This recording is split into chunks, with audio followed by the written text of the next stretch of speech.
খাজা মঈনুদ্দিন চিশতি রহমতুল্লাহ আলাইহ আর অপরজন হলো আব্দুল কাদের জিলানী রহমতুল্লাহ আলাইহ। এই দুইজনের জীবনী আমাদের দুই ভাই গাইতে হবে। তা আমি খাজা মঈনুদ্দিন চিশতি রহমতুল্লাহ আলাইহ পক্ষ থেকে গান দু একটি কথা ভাইয়ের কাছে রাখবো। ভাই আব্দুল কাদের জিলানী রহমতুল্লাহ আলাইহ ওনার পক্ষ থেকে গান এবং দু একটি কথা রাখবেন। ধন্যবাদ। অতিবয় চমৎকার করে একটি গান আমার ভাই রাখলো, আমার দয়ালের লেখা। তুমি আশেকের কান্ডারি রে দয়াল, তুমি প্রেমিকের কান্ডারি। আজ অনেক কইরে লও সংকট উদ্ধারি রে দয়াল, তুমি ভক্তেরও কান্ডারি। অনেক সুন্দর। সেখানে দাঁড়িয়ে সর্বপ্রথম আমি খাজা মঈনুদ্দিন চিশতি রহমতুল্লাহ আলাইহ একটি গান সর্বপ্রথম রাখবো, তারপর দু একটি কথা আবার ভাইয়ের কাছে জানার জন্য চেষ্টা করব।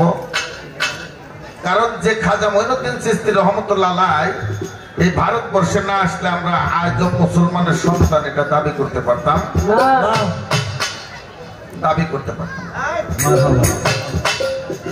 আমার দয়াল নবী একদিন খাজা মঈনুদ্দিন চিশতিকে ডাক দিয়ে বললেন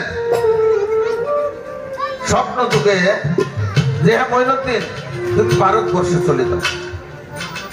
বলে হুজুর কেন? যে আমি অনেক জায়গায় কালেমার দাওয়াত পৌঁছেছি, কিন্তু ভারতবর্ষে আমি কালেমার দাওয়াত পৌঁছাতে পারি না। কালেমার দাওয়াত লা ইলাহা ইল্লাল্লাহু মুহাম্মাদুর রাসূলুল্লাহ। তুমি ভারতবর্ষে চলে যাও এই কালেমার দাওয়াত দেওয়ার জন্য। খাজা মঈনুদ্দিন চিশতি রহমতুল্লাহ আলাইহ বলেন যে হুজুর আমি তো ভারতবর্ষ চিনি, কিভাবে যাব, কোথায় কিভাবে এই রাস্তা আমি সন্ধান পাবো? আল্লাহ রাসূল বললেন যে তুমি চক্ষু বন্ধ করো। চক্ষু বন্ধ করলে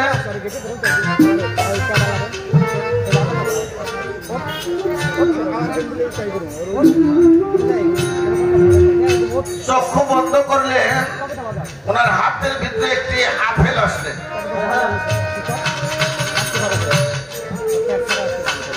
গাইবি ভাবে একটি আপেল আসলেন। আসার পরে আল্লাহ রাসূল বললেন খাজা মঈনুদ্দিন চিশতি তুমি এবার চক্ষু খুলো। চক্ষু খুললেন।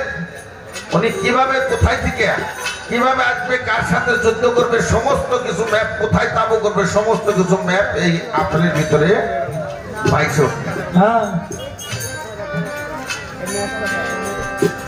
বলে হুজুর আমি তো যাব, আমার স্ত্রী পুত্র ছেলে সন্তান সমস্ত কিছু আমার সপরিবার সহ রাইখে আমি চলে যাব, দেশ ছেড়ে আমি জন্মভূমি ছেড়ে চলে যাব, কিন্তু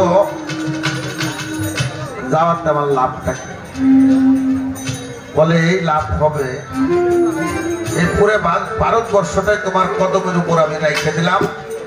এই কালেমা পড়ে তোমার হাত ধরে যারা মুসলমান হবে তুমি কাল হাসরে তাদের জন্য আমার কাছে সুপারিশ করবে, আর আমি তাদের নাজাতের ফয়সালা আল্লাহর কাছ থেকে তাদের নাজাতের ফয়সালা করব।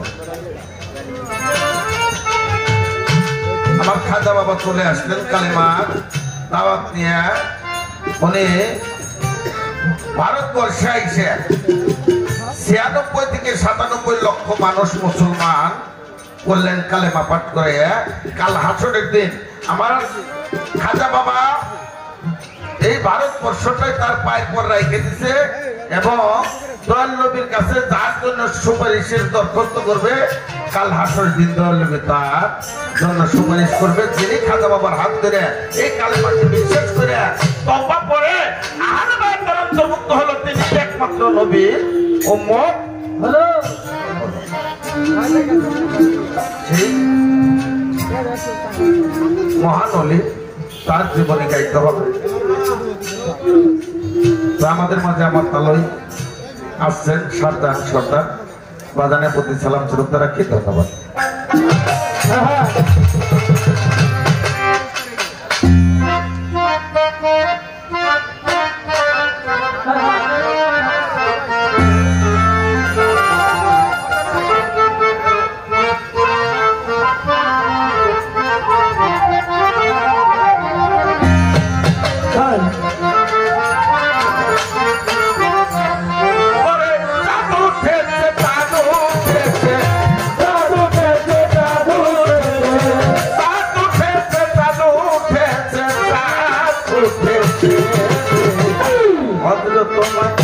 নদীন খাজা জন্ম নিয়াছে হযরত মাইকেল নদীন খাজা জন্ম নিয়াছে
হযরত মাইকেল নদীন খাজা জন্ম নিয়াছে হযরত মাইকেল নদীন খাজা জন্ম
হযরত মাইকেল নদীন